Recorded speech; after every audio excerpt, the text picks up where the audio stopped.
You're now listening to the Garage Guys Fantasy Sports Podcast.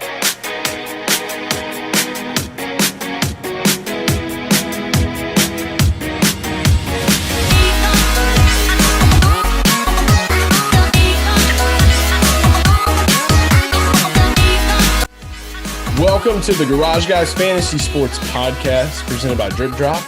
Drip Drop ORS was invented to treat dehydration in the most challenging circumstances. Used by athletes, firefighters, military members, the Garage Guys. Dale, we got to get you some Drip Drop, man. I know. I could use it to rehydrate my heart and your eyeballs, probably, and wash out the pain, replenish the tears from today. I know that I look a little bit more happier, but I promise inside I'm dead. So yeah, dripdrop.com. Don't die and replenish your tears and all the other stuff and nutrients, things you need in your body by using promo code GarageGuys20 at checkout. So do that and get the drip and rip and drip it. All right. I had to be happy for Drip Drop. Let's get to this. Talladega Yellowwood 500. I don't want to be like that guy that's like, I don't even know where to begin. You know what I mean? Because I do know where to begin. This was the most insane Talladega race I've ever seen in my life, Dale. Yeah, I think it was the most intense I've ever seen. The most intense since 2014 when Brad Keselowski won in a very dramatic fashion in a race that he had to win to advance. Very cool moment. But I have money on this race, which probably ramped up the intensity level just a bit because my guys were in the mix, throughout the end of the race. And I know your guys were, and Chef's were, and prayers for Chef. Yeah. Chef's having a hard time right now, man. The bad beat he had. I said, we both had our bets, right? I mean, I'm pretty sure for the most part, we were on the same guys. Some of the guys I had in my DFS article that I also were basically using for my picks today, those guys were pretty much your picks. But, it sucks for us because, Hamlin won. Neither of us were on Hamlin at all. But when Chef playing DFS in the capacity that he plays, he was able to have a lineup that put him in second place, and he was taking home some big bags. And then at the end of the race, we all know pretty much what happened, and we'll get into it walking through it. But Chase Elliott getting put back to his normal finishing spot gave him about a $5,000 swing. So, yeah. So tough. Could be worse. Is unbelievably tough. Yeah, him and Matty D are in the same room right now, I would say. Oh, man.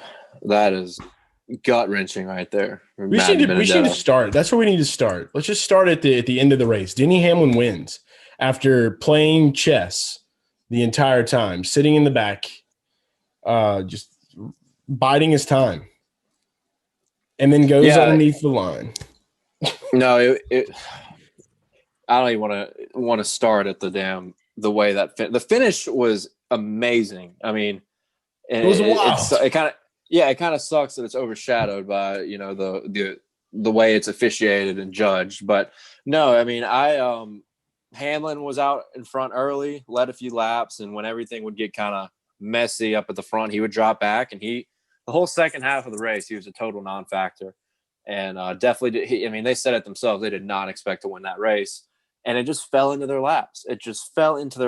And it's just incredible how it shows to me that it might just be Denny's year, dude, because that just doesn't happen to people.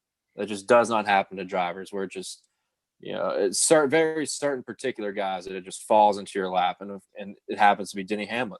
Denny, I got to say this. I got to put this in there. Denny, it's almost like the man's got like some voodoo. He's got a mojo hand, and it's in the car, and he's able to predict things, and he's full Miss Cleo this season. Because like you said, you can't do that shit like the way that he did and structured it. It's the whole race. It looked like there was no way in hell he was going to be able to get it. But you can't lie though. He knew that he would be able to get away because he's a very smart guy. We all know that at this point, but he knew he was going to be able to get away with how he was pushed down to the bottom and he used it to his advantage at the same time. He had to know. Yeah. I mean, the way NASCAR had officiated throughout that race, which in the long run has been unbelievably inconsistent regarding the yellow line rule, they officiated it right to the point that I said, based on how they had officiated it throughout the entire race. And even them rescinding the Chase Elliott decision. Look, I'm not I like Chase Elliott, but I'm not like obsessed with Chase Elliott. Yeah, like, we're not stands. Since Dale Jr. and Jeff Gordon left, I'm just not going to have that guy that I'm just like, obsessed with. And he's picked up a lot of the younger crowd and the bulk of the fan base. And people want to call him the golden boy. Oh, they rescind the rule because he's the golden boy of NASCAR. And I get that because of how late they made that call. It was like an hour after the race they decided to make that call. But they checked Twitter. That's what happened. Yeah, based on how they officiated the rest of the race, though, it was the right call. And the deal with Denny, I don't know. I mean, he was just so far off the track, avoiding a wreck, forced down by the 17, whatever. I mean, honestly, I'm glad it played out that way, because if Matty D had won that race and then got penalized, would have been 1,000 times worse. People hadn't thought about it like that. So, yeah, it's almost like the Band-Aid was ripped off right at the right time for him, because I noticed, like, right when we were there at the end and they were on the pits, like, I could just tell, like, okay, this is about to cry. Like, I saw it in his face. I was like, he is doing everything he can to hold that emotion back. And you feel so bad for Matt, because this has happened to him. This happened to him at Bristol with Denny. And now it happens again at a race that, honestly, it's like that. These are his two best tracks, in my opinion. Like, every time I've ever been to a track and I've talked to Matt, anytime I was interviewing him, talking about fantasy or anything like that, he would tell me, he was like, I'm really good here. This is one of my favorite places. It's one of my best places to race. Same shit goes for Bristol. He loves it. He's able to work his stuff. He's able to work his lines. But I don't know, man. Like, I feel so bad for him, especially with it being a contract season. Because now it's like he had really bad luck. He got out of the playoffs quick, and it's like, what now? Like, where do you go from here? Are they going to give him another shot? It doesn't appear that way, especially with how just the business model trends. These owners and these sponsors, they want the young guys in, and it's rumored that Austin Cindric's going to take that ride next year, and then Benedetto is going to be back to square one. But yeah, I mean, he even said it in his post-race interview. I think he said it in the Bristol one last year when he lost to Hamlin there. He's racing for his life. I mean, he's literally racing to fight another day, but really another year, to get a contract with a good team.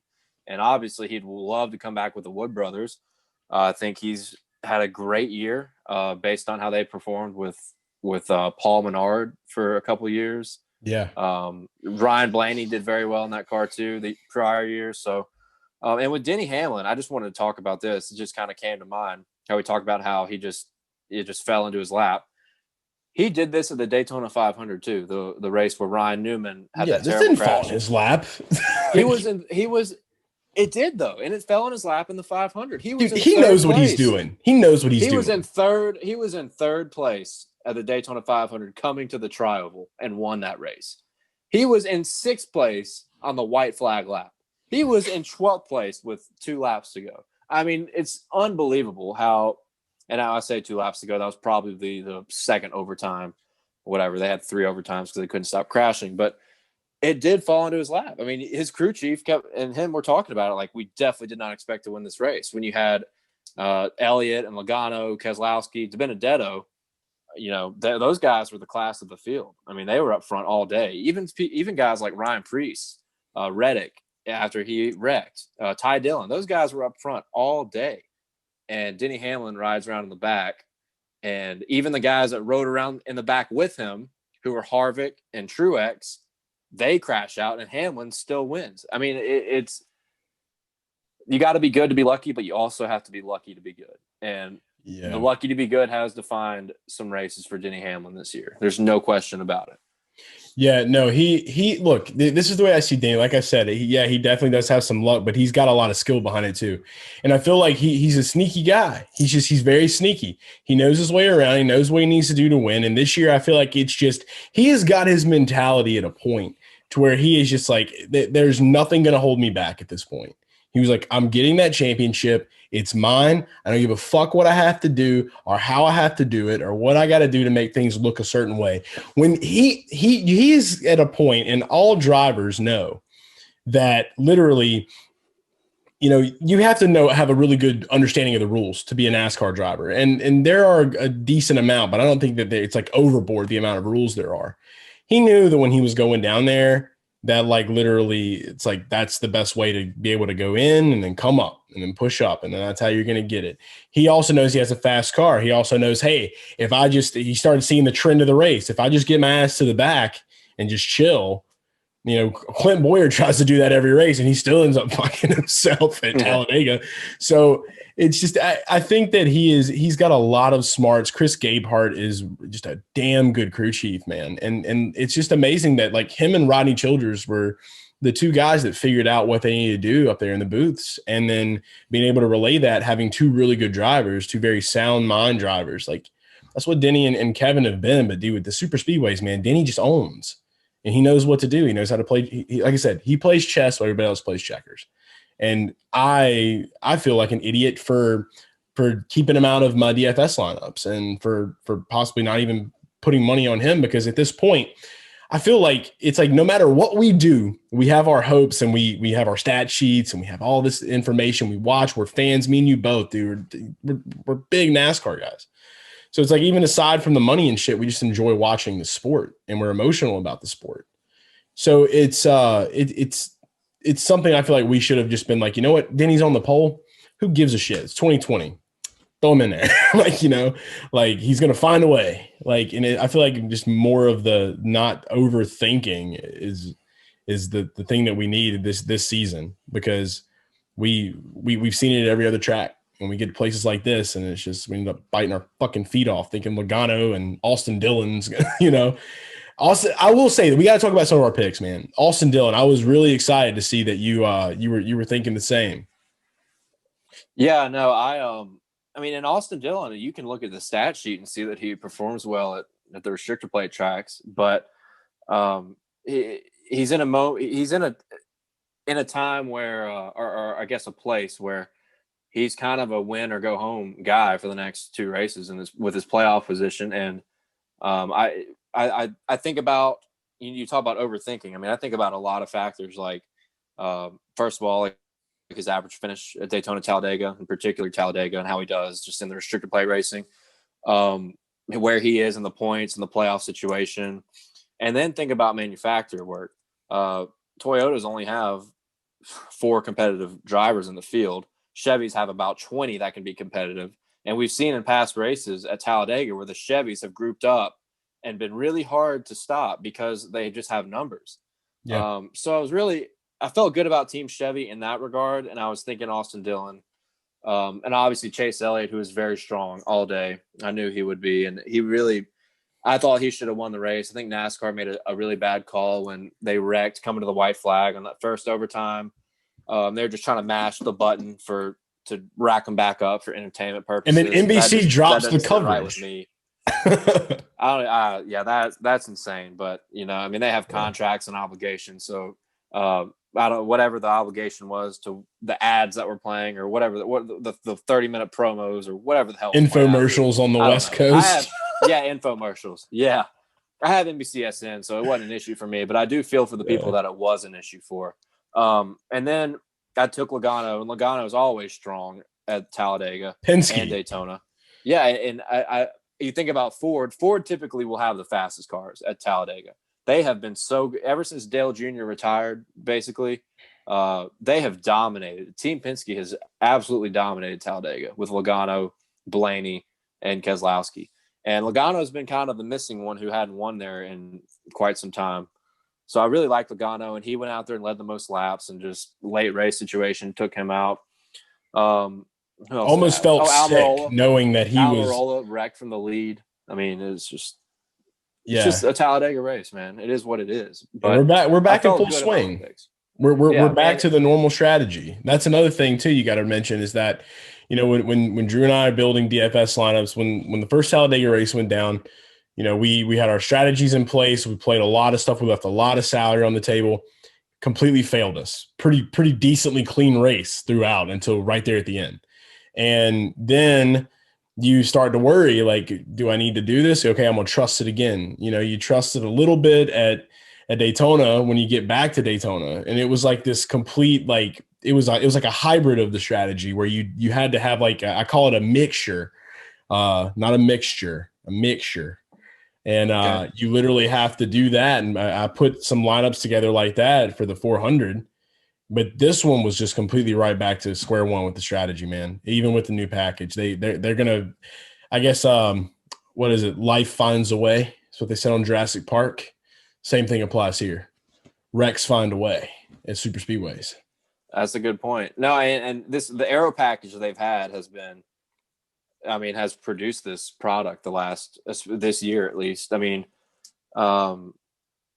I think all 4 races now there were not very many cars left at the end battling for the win.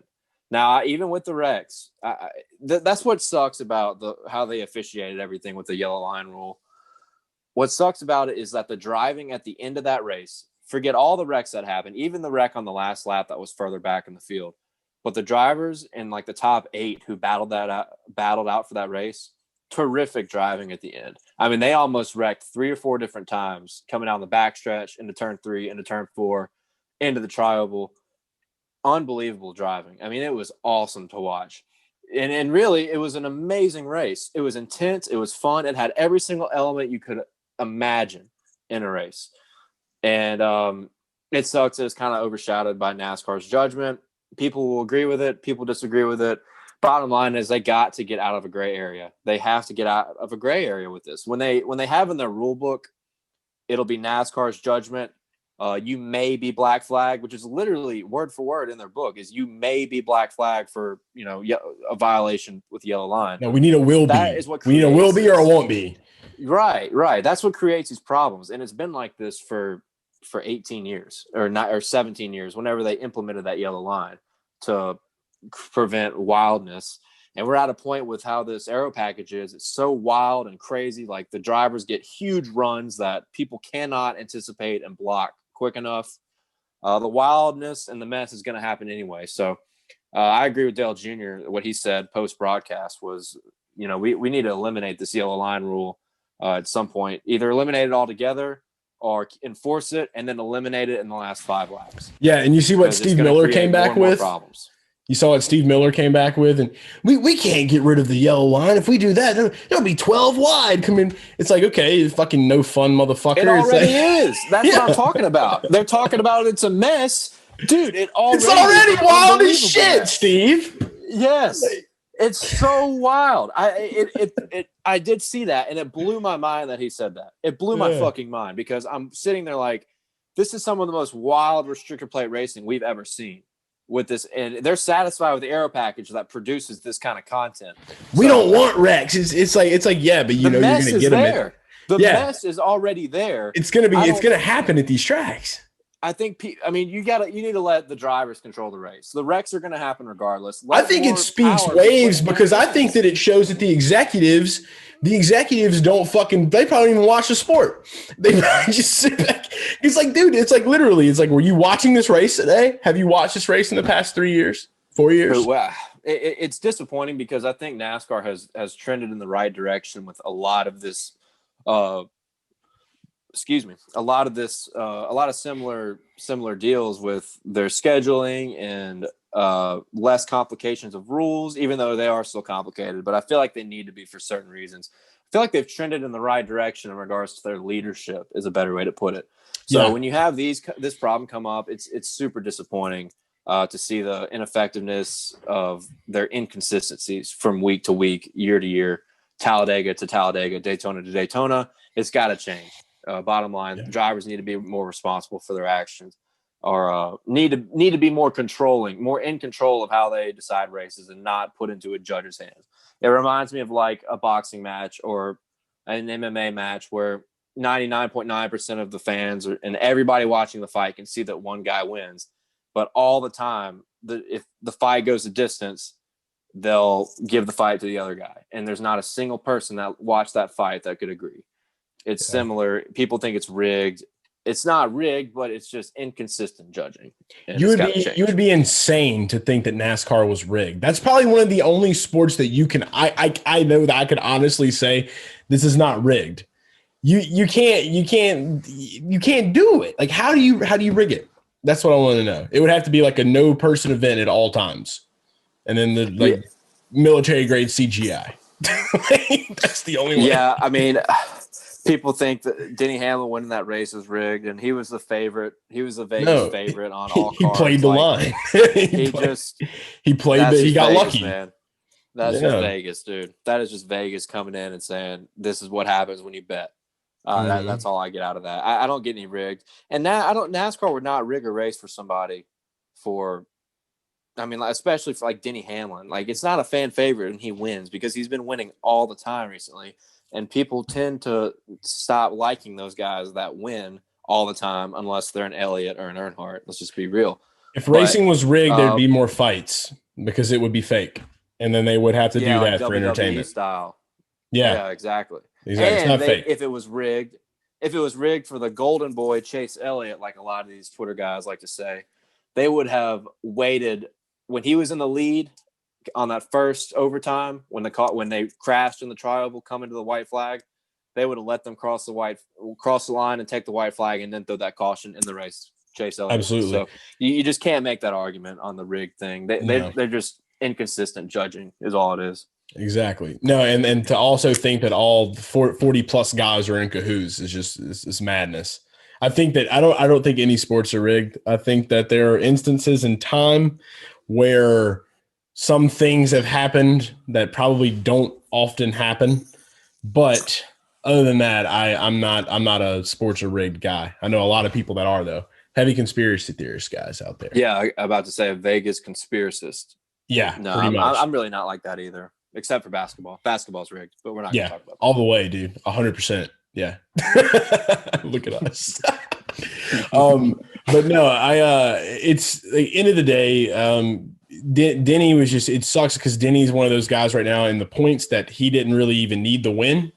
He's good to go, ship sailing. So it just would have been incredible. There's people that are on Twitter right now already pretty much saying Matt DiBenedetto won the race. It's like, that's not going to make him feel any fucking better. Just stop. No, it won't change the result. Yeah, I understand people try to be nice and shit, but it's like, no, you got to just let it go, let it walk. He's got to go home, let him breathe, let him calm down. But yeah, Chase Elliott's looking to win next week. I don't think that we're going to have any issues whatsoever seeing something like that. It's either going to be MTJ or Chase. And after the Daytona road course race, man, it would be impossible for me to say Chase Elliott is not going to take that. He's the road king at this point.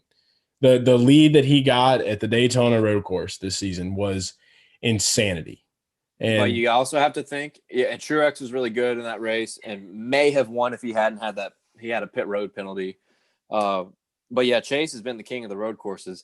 But Denny Hamlin in that race almost caught him. Think about that too. Denny almost caught him.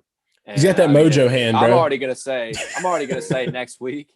Next week, I'm probably taking Chase, Truex, and Denny Hamlin. I think Denny Hamlin maybe slept on a little bit next week because they think road course. Oh, Denny Hamlin's not. Dude, it doesn't matter. I've gone against Hamlin too many times this year. Denny has proven that this year and where he's at in his career right now, he can win literally anywhere. Because I think that Talladega, I don't think he's won a Dega in 8 years or some shit like that. No, but you have to give the credit to iRacing, dude, because if I don't think if the season would have went the way it went, Denny got really heavy into iRacing again. Because I think that he would do it a little bit here and there. But I think that after the whole Pro League Invitational and stuff like that, I think that really opened a new door for him because we have seen him be way better at some tracks that he just was not good at. So that leads me to believe that like he's at home and he's just like, okay, well, obviously they all get simulator time, but now he's got iRacing. So it's like, I feel like this, I don't know. I will disagree with that just because I think it's more so his chemistry with Chris Gabehart. And we talked about how good Chris Gabehart has been as a crew chief the last couple of years. Can't say it doesn't not help though.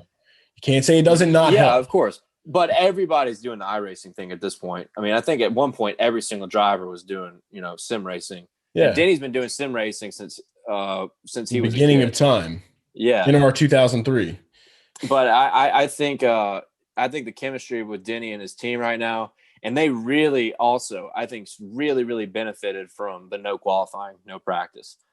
I mean, obviously, it became clear that him and Harvick and their teams just benefited, and they just jumped the gun on the no practice, no qualifying. And I think it made huge differences in how their seasons and everybody's seasons went to this point on, and for the rest of the year, I think as well.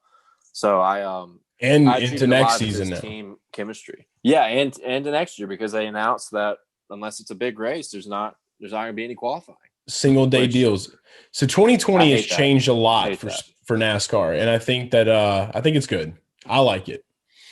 I've always been a traditionalist. When I go to races, I like to spend a whole weekend there, and do stuff. Now they've talked about upping fan zone experiences on that one day, but I mean, the spirit of the entire weekend at a race is what makes it more fun than just going. This is going to bring more people to the other races, though, is what I'm saying. Like, I mean, literally, you got 3 different races. This is going to be about the track experience more than about just the Cup Series. Because, you can get your tickets to go watch qualifying and do all that stuff. Yeah, that's fine.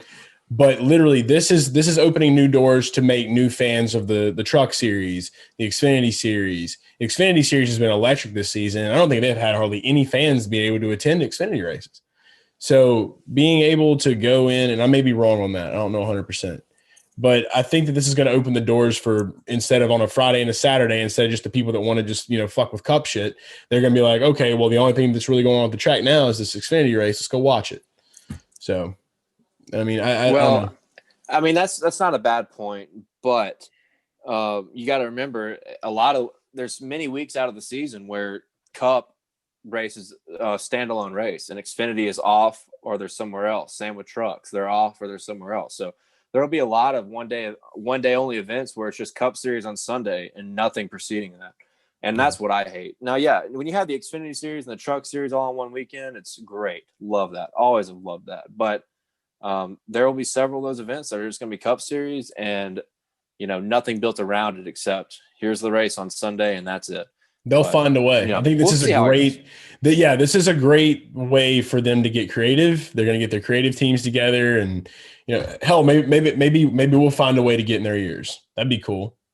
Full blown Ragers Fridays and Saturdays. Only Jeff Gordon. Only Jeff Gordon hip hop jerseys allowed. Yeah, we got to turn Talladega into everything. Just everything needs to be like Talladega forever. Right. Music festivals, wave pools, and racing.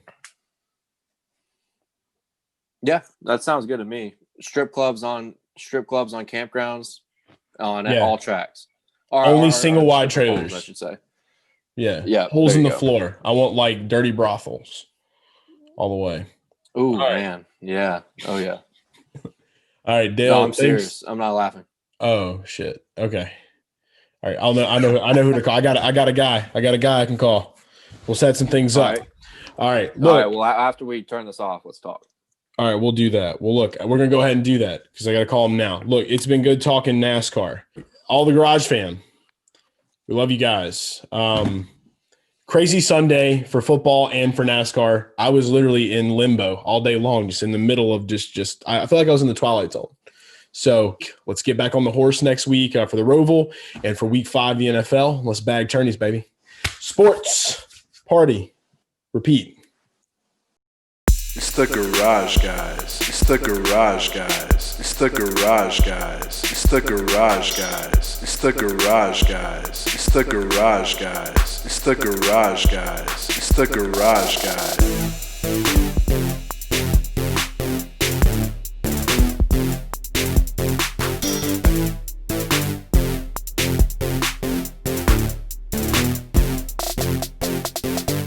It's the Garage Guys. It's the Garage Guys. It's the Garage Guys. It's the Garage Guys. It's the Garage Guys. It's the Garage Guys. It's the Garage Guys. It's the Garage Guys.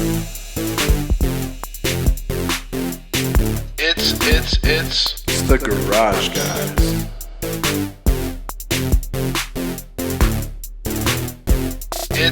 It's the Garage Guys.